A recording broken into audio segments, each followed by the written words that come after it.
So I'm David Thomas, as you've heard. I've been for quite a long time the legal officer for Housing Coalition, and I'm here to talk to you about, or remind you in most cases, of the Homeless Bill of Rights. So it's been mentioned now and again throughout the day, including in Dan's initial video. Many of you will have signed a petition which we put forward for the Council to adopt the Homeless Bill of Rights. And I'll just outline what it is for those of you who don't already know.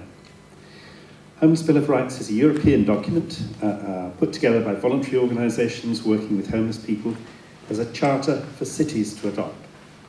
It starts with our international obligation, which is to deliver a right to a home, even though the Homeless Bill of Rights exists, because we failed to make that real. It demands the right to shelter for all who want it, so that no one is ever forced to sleep rough in our city.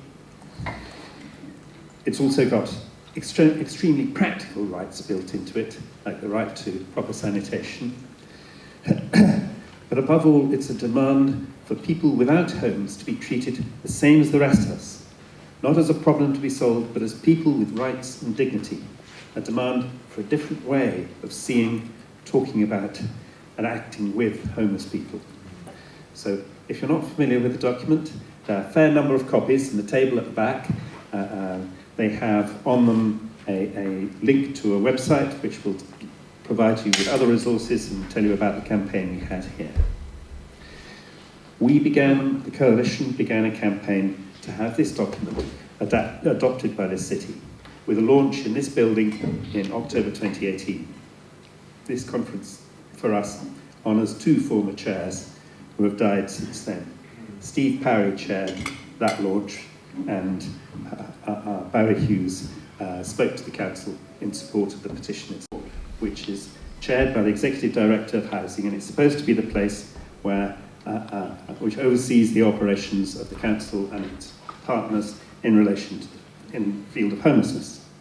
Its first meeting was 4 months after the Bill of Rights was adopted, and I've searched in the last few days through all the minutes and all the documents presented to it and all the agendas, and there was one reference in all the meetings it's had so far to the Homeless Bill of Rights. And that was in the first meeting, which I happened to be present at, where I asked how come there was no reference to it in its terms of reference. And Rachel Sharp said, "Oh, we can't change those terms here." And that was it. So, in one sense, this isn't exactly a surprise.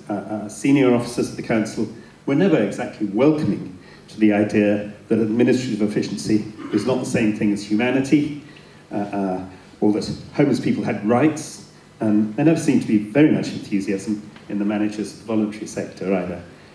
So was it all in vain? Well, no, I say, not at all. This document is a campaigning document. Like the City of Sanctuary movement, we've inscribed these rights and principles into the official heart of the council, and now we can use it in our campaigns, force people with power to take it seriously in fights on behalf of individuals or for policies.